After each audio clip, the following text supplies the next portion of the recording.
대박이죠. 대박 나는 거죠. 그렇지 않겠습니까? 늘 우리의 삶에 대박이 터지기를 원하며 살아가고 있는 지금 우리의 모습입니다. 너는 알 것 없이 그 일에 동참하라고 이 시대는 우리에게 자꾸 그쪽으로 몰고 가는 거예요. 그러나 그때 예수님께서 뭐라고 말씀하셨느냐? 사람이 떡으로만 살 것이 아니요 하나님의 입으로부터 나오는 모든 말씀으로 살 것이다. 이렇게 주님께서는 말씀하셨습니다. 사랑하는 성도 여러분, 사람이 떡으로만 살 것이 아니요 하나님의 입으로부터 나오는 모든 말씀으로 살 것이라는 이 고백에 진정으로 아멘으로 화답할 수 있는 저와 여러분의 삶이 되시기를 간절히 축복합니다. 떡 중요합니다. 뒤에서 말씀드리겠습니다만 떡 중요합니다.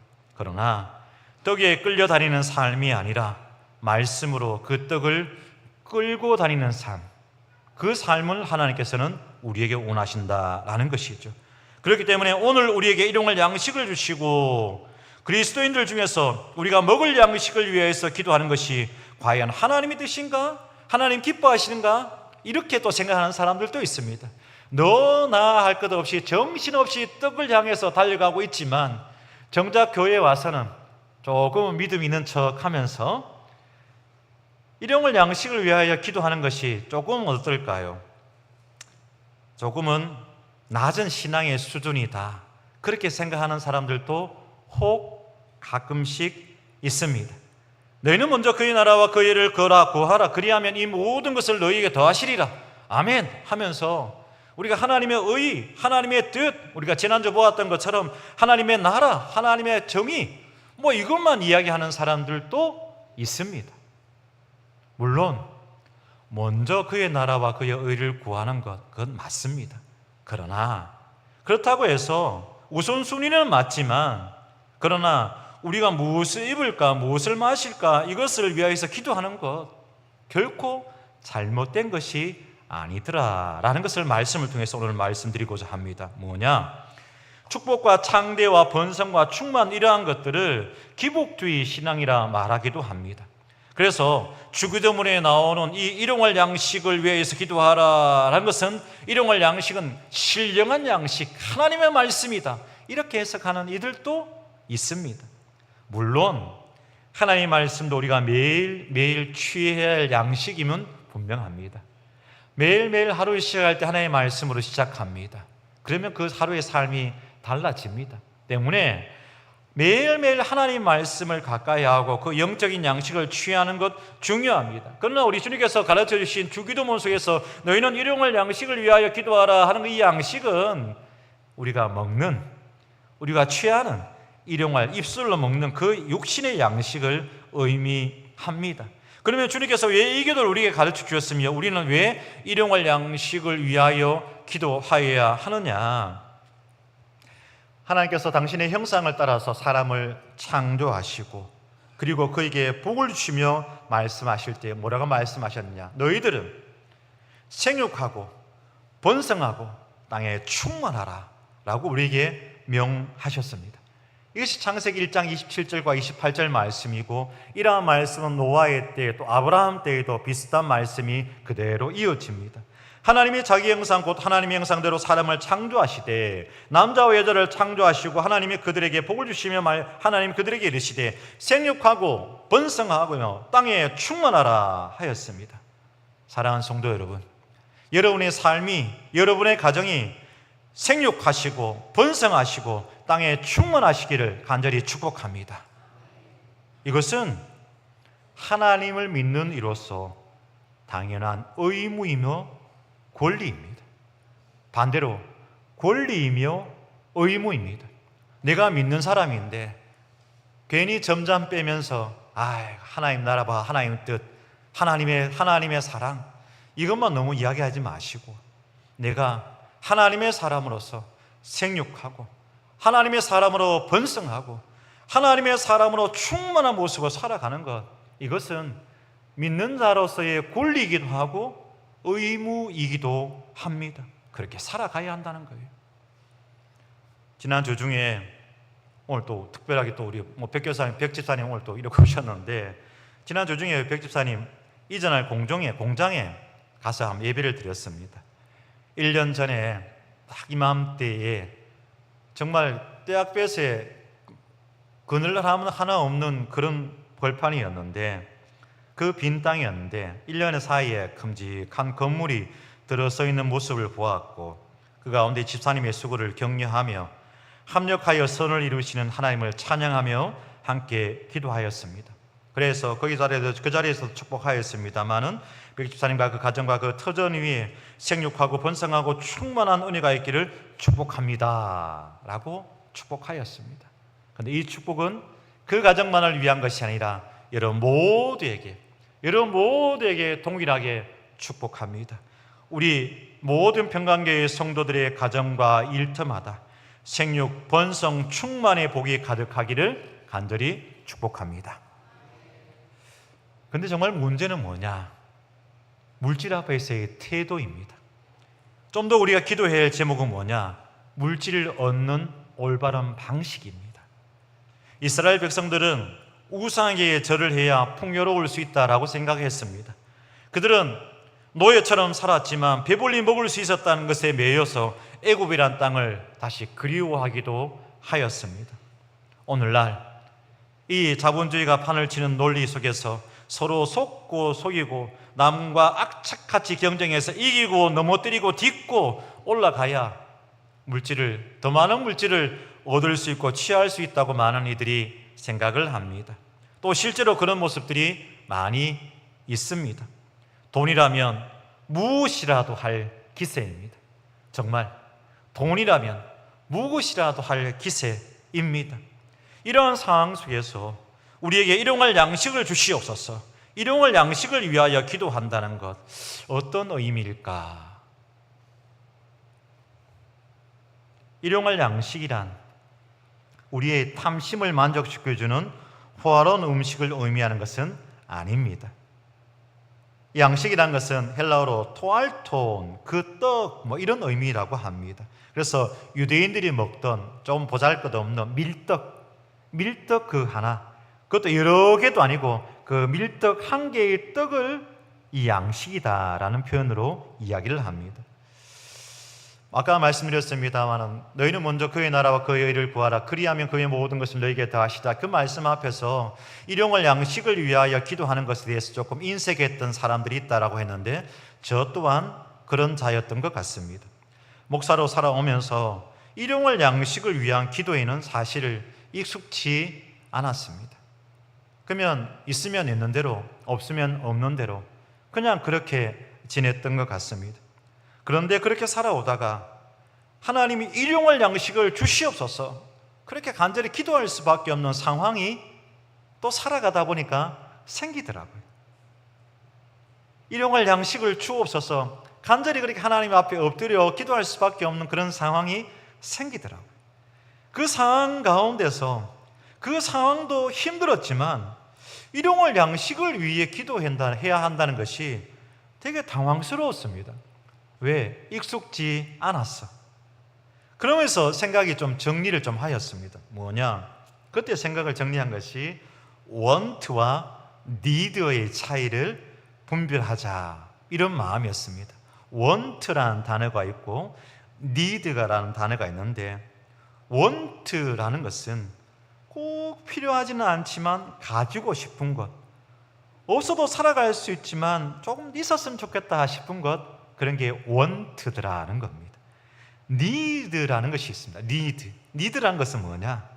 꼭 필요한 것, 생존을 위해서 꼭 필요한 것, 그것 없이는 살아갈 수 없는 것, 그런 것을 need라 이렇게 정리를 하더라고요. 그런 가운데 저는 정리를 하기 어떻게 정리했느냐? need 앞에서는 당당하게 간구하자. 하나님께 요청하자. 마치 맡겨놓은 것처럼, 하나님 이거 필요한데요, 하나님 저거 필요한데요. need 앞에서는 하나님 앞에 당당하자. want 앞에서는 자유롭자. 필요하시면 하나님께서 채우시고, 필요하지 않으면 하나님께서 나중에 주실 거고. 그러니까 이 want 앞에서는 좀 자유하자, 이렇게 정의를 내리니까 제 마음이 좀 편안해지더라고요. 그러면서 다시 아굴의 기도, 잠언의 기도를 다시 붙드는 거죠. 잠언서 30장 아굴이 뭐라고 기도하였습니까? 주여, 나로 가난하게도 마옵시고 부하게도 마옵시고 오직 필요한 양식으로 내게 먹이옵소서. 혹 내가 배불러서 하나님을 모른다, 여호와가 누구냐 할까 하오며, 혹 내가 가난하여 도둑질하고 내 하나님의 이름을 욕되게 할까 두려워함이니라 라고 하였습니다. 여러분, 일용할 양식을 위한 우리의 기도는 이 같은 마음에서 드려져야 하는 것입니다. 우리가 구하는 양식의 기준은 얼마가 되어야 되느냐? 우리가 일용할 양식의 범위를 넘어서서는 아니 될 것입니다. 이것을 또 다른 표현으로 좀 더 정확하게 말하면 우리 믿음에 더 과하게 일용할 양식이 주어져서는 아니 된다는 겁니다. 여러분, 물질이 그저 축복은 아닙니다. 감당할 만한 축복일 때 그것이 하나님의 은혜요, 하나님의 축복인 줄로 믿습니다. 무슨 말이냐? 아이고 무슨 소리, 돈은 무조건 많은 게 좋지, 목사님 돈이 많이 없어 봐서 그렇지 돈 많으면 억수로 좋습니다 라고 할 수도 있겠죠. 그죠? 할 수도 있겠죠. 그러나 이건 역시 과유불급, 과하지 않은 것이 저는 좋다고 생각합니다. 과하다는 것은 넘침도 모자람도 그 대상입니다. 배불러서 하나님을 모른다고 하는 자들 여러분 본 적 있을 겁니다. 조금 부족할 때는 하나님 말씀 의지하고 믿음으로 나아가 정말 부족한 가운데서도 가정을 지키며 살아갔지만 배부르니까 하나님을 모른다 하고 하나님을 떠나고 가족들의 소중함도 모른 채 살아가는 자들 아마 여러분 살아오면서 한두 번씩은 보았을 겁니다. 너무 가난해서 하나님의 이름을 욕되게 하는 자들 여러분 보신 적 있을 겁니다. 너무 힘드니까 하나님도 이해하시겠지 하면서 거짓과 타협하는 모습들 보신 적이 있을 겁니다. 아니 사실 내가 그런 위치에 있어 본 적도 있을 것입니다. 그런 가운데 우리는 끊임없이 물질을 다스릴 그릇을 만들어 가야 합니다. 뭐냐? 계속해서 그렇지 않으면 물질에 끌려다니는 거예요. 물질을 담을 만한 그릇을 만들지 않으면 그것이 너무 차거나 너무 넘쳐버리거나 너무 부족하면 계속해서 물질에 끌려다닌다는 거예요. 배부른데도 계속해서 하나님의 이름을 욕되게 하면서 끌려다닐 수도 있다는 겁니다. 물질을 다스릴 그릇을 준비해 가는 것은 뭐냐? 믿음의 크기를 키우는 겁니다. 기도의 지경을 넓히는 겁니다. 감사의 깊이를 더욱더 더하는 겁니다. 그런 가운데 자신의 실력을 키워 나가는 겁니다. 그렇게 우리들은 하나님께서 우리에게 주실 물질을 받을 만한 준비를 감당하는 것이죠. 그런 가운데 여러분 기도합니다. 믿음의 크기를 키우시고 기도의 지경을 넓히시고 감사의 깊이를 더하시고 하나님 주시는 실력을 더욱더 키워서 하나님의 더 많은 물질을 감당할 수 있는 또한 저와 여러분 우리 평강교회 되기를 간절히 축복합니다. 이것을 이사야 선지자는 뭐라고 이야기하느냐? 이사야 58장에서 이렇게 이야기합니다.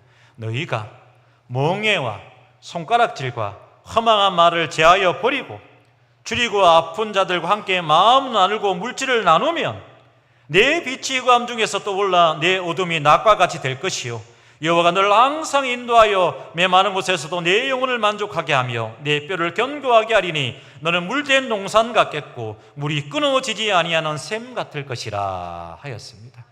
여러분, 제하고 버리라 라고 하였습니다. 우리가 제하고 버려야 될 것이 있습니다. 하나님의 사람으로 살아가기 위하여, 말씀의 사람으로 살아가기 위하여, 하나님의 일꾼된 자로 살아가기 위하여 제하고 버려야 할 것이 있습니다. 그것은 과감하게 버릴 수 있는 용기가 우리 가운데 있기를 원합니다. 더 나아가서 우리는 어떻게 해요? 하나님 앞에 온전히 사모함으로 그 하나님 나라를 사모합니다. 하나님의 은혜를 사모합니다. 메마른 심령으로 주님 앞에 나아갑니다. 그때 하나님께서 우리의 뼈를 견고하게 하시며 물된 농산처럼 물이 끊어지지 아니하는 샘처럼 우리의 삶과 그 가정과 기업을 축복하여 주시리라 하나님께서 말씀하시더라는 겁니다. 오늘 우리에게 일용할 양식을 주시고 라는 이 기도에 가장 부합하고 가장 잘 설명할 수 있는 것은 뭐냐? 출애굽 당시의 만나 사건입니다. 만나 사건, 그 내용 여러분 잘 아실 거고 그 설명에 대해서는 좀 넘어가도록 하겠습니다. 거둔 것이 많기도 하고 적기도 하나 딱 그날 먹을 양식만큼 하나님께 주셨다는 것 넘어갑니다. 하나님은 한꺼번에 만나를 주실 수 있었는데 그렇게 하지 않았습니다. 매일의 만나를 주심으로 하나님은 훈련을 시키셨습니다. 어떤 훈련을 시켰습니까? 나의 삶 가운데 매일의 양식을 주시는 분이 누구냐? 바로 하나님이시다라는 것을 그들을 알게 하였다는 겁니다. 그리고 또한 우리가 하나님의 말씀으로 사는 법을 깨닫게 하였습니다. 그때 나왔던 신명기에 나왔던 그 말씀의 은혜가 뭐냐? 왜 하나님께서 매일 만나로 먹이게 하셨느냐? 너를 낮추며 너를 줄이게 하시며 또 너를 알지 못하며 내 조상들도 알지 못하는 만나를 내게 먹이신 것은 사람이 떡으로만 사는 것이 아니요 여호와 입에서 나오는 모든 말씀으로 사는 줄을 너로 알게 하려 하심이라 라고 합니다. 왜 이스라엘 백성들을 40년 광야 생활을 하게 하였습니까? 그 가운데 왜 만나를 먹여주셨습니까? 그것을 통하여 사람이 떡으로만 사는 것이 아니요 하나님의 말씀으로 살아가야 되는 존재라는 것을 깨닫게 하시기 위하여 하나님께서는 그 40년을 훈련시키셨고 그 말씀을 우리 예수 그리스도도 광야에서 사단에게 시험을 받으실 때 이 말씀을 붙들고 그 시험을 이겨내셨더라라는 것이죠. 여러분 한번 보세요. 그럼에도 불구하고 우리는 떡에 매여 살기 쉬운 존재들입니다. 물질에 대한 있음과 없음에 대한 두려움 때문에 물질의 논리에 굴복하기 쉬운 것이 바로 저와 여러분들입니다. 모금직하고 보암직한 것에는 언제든지 넘어질 수 있는 것이 바로 저와 여러분 우리들의 삶의 모습입니다. 때문에 우리는 어떻게 되느냐? 물질을 멀리하는 삶을 살아야 되느냐? 그래서 금욕적인 삶을 살아야 되느냐? 아니요, 그럴 수도 없고 그런 삶을 원하지도 않고 그런 사람을 권면하지도 않습니다. 그러면 어떻게 되느냐? 우리 주님이 제자들을 부르셨습니다. 그리고 제자들을 파송하십니다. 제자들을 파송하실 때 너희는 전대에 금이나 은이나 동을 가지지 말고 여행을 위하여 두불 옷이나 신이나 지팡이를 가지지 말라 라고 합니다. 여행을 할 때 반드시 필요한 그러한 것들을 너희가 취하지 말라. 그러고 난 다음에 그냥 홀로 안신 아무것도 없는 가운데 보내십니다. 그리고 난 다음에 오랜 시간이 지나고 난 다음에 누가복음 22장 35절 말씀에서 이렇게 이야기합니다. 그들에게 이르시되 내가 너희를 전대와 배낭과 신발도 없이 보냈을 때 부족한 것이 있더냐? 라고 물으십니다. 그들이 뭐라고 하느냐? 이르되 없었나이다. 이르되 없었나이다. 그렇게 고백할 때 이제는 주님께서 뭐라고 말씀하셨냐? 이르시되 이제는 전대에 있는 자는 가질 것이요 배낭도 그리하고 검 없는 자는 겉옷을 팔아서도 살지어다 라고 하고 있습니다. 사랑하는 우리 평강 성도 여러분, 물질이 되었던 세상의 학문이 되었던 명예가 되었던 거기에 끌려다니는 자가 아니라 그것을 끌고 갈 수 있는 믿음이 저와 여러분 우리 모두에게 있기를 간절히 소망합니다.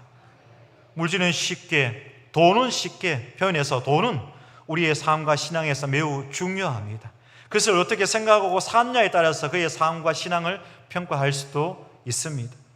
때문에 예수님도 뭐라고 말씀하시느냐? 내 보물이 있는 곳에 내 마음도 있느니라. 내 물질이 있는 곳에 내 마음도 있느니라 하였습니다. 하여 우리의 물질을 잘 사용하여야 합니다. 그런 가운데 부함이 꼭 성공이라 생각하지 않습니다. 그렇다고 가난함이 훌륭함이라고 생각하지도 않습니다. 단지 바울의 고백처럼 부한 데 처할 줄도 알고 비천한 데 처할 줄도 아는 삶, 내가 어떠한 형편에 있든지 내가 어떤 상황에 있든지 믿음으로 말씀으로 살아가며 그 가운데 주시는 하나님의 평강으로 충만한 삶, 그것이 바로 하나님께서 우리에게 원하시는 삶이요, 그것이 바로 매일매일 우리에게 주어지는 일용할 양식을 통하여서 깨달을 수 있는 지혜더라라는 것입니다. 내가 궁핍함으로 말하는 것이 아니니라. 내가 어떠한 행편에 있는지 나는 자족하기를 배웠노니 나는 비천에 처할 줄도 알고 풍부에 처할 줄도 알아. 모든 일 곧 배부름과 배고픔과 풍부와 궁핍에도 처할 줄 아는 일치의 비결을 배웠노라 하였습니다. 사랑하는 성도 여러분, 일용할 양식 앞에서 식사 기도만 잘해도 우리는 건강한 믿음을 지킬 수가 있습니다. 이건 한번 따라해 볼까요? 식사 기도만 잘해도 건강한 믿음을 지킬 수 있다. 저는 그렇게 고백합니다. 뭐냐? 하루 세 끼 밥을 먹습니다. 그 밥을 먹을 때 그 밥 앞에 정직하고 그 밥 앞에 감사하고 그 밥 앞에 즐거워하고 그 밥의 주인이 하나님이신만 고백해도 우리의 신앙은 건강하게 힘있게 살아갈 수 있다라는 것이죠. 그런 가운데 일용할 양식 앞에서 우리의 삶 가운데 늘 함께 하시는 하나님의 그 사랑과, 사람이 떡으로만 사는 것이 아니라 하나님 여호와 입에서 나오는 모든 말씀으로 사는 존재라는 것에 대한 그 깨달음 가운데 살아가실 때에, 그럼에도 불구하고 또 담임 목사로서는 하나 더 말씀 붙들고 기도합니다. 어떻게 기도하느냐? 하나님, 이사야 45장 2절과 3절 말씀처럼 내가 다 너보다 앞서가서 험한 곳을 평탄하게 하시며 노문을 쳐서 부수시며 12장을 꺾고 내게 흑암 중에 보아와 은밀한 곳에 숨은 재물을 주어 내 이름을 부른 자가 나 여호와 이스라엘의 하나님인 줄을 내가 알게 하리라 하였던 이 말씀처럼, 주님, 우리 평강의 모든 성도들을 살아가는 가운데 늘 한 발짝 앞서 가셔서 그들의 삶을 형통하게 하시고 험한 곳을 평탄하게 하시고 가로막게 논문을 쳐서 부수시고 쇠붙장을 꺾어주셔서 흑암 중에 있는 보화와 또 숨어있는 재물을 그 가정과 산업의 터전에 충만히 부어주옵소서. 이 기도는 제가 하겠습니다. 여러분들은 말씀 앞에서 일용할 양식 앞에서 주여 하나님 감사합니다, 고맙습니다, 그 깨달음 가운데 살아갈 수 있기를 간절히 축복합니다. 기도합니다. 하나님, 너가 여호와 하나님 말씀을 청종하면 이 모든 복이 임하여 내게 이르르니 성읍에서도 복을 받고 들에서도 복을 받고 내 몸의 자녀와 토지와 소산과 내 짐승의 새끼와 소와 양과 새끼가 복을 받을 것이며 내 강주리의 떡반죽 그릇이 복을 받을 것이고 내가 들어와도 복을 받고 나가도 복을 받을 것이다 하였사오니, 주여, 주의 말씀에 청종하며 그 말씀을 따르는 우리 모두가 되게 하여 주시옵소서. 감사드리며 예수 그리스도 이름으로 기도드리옵나이다. 아멘. 하나님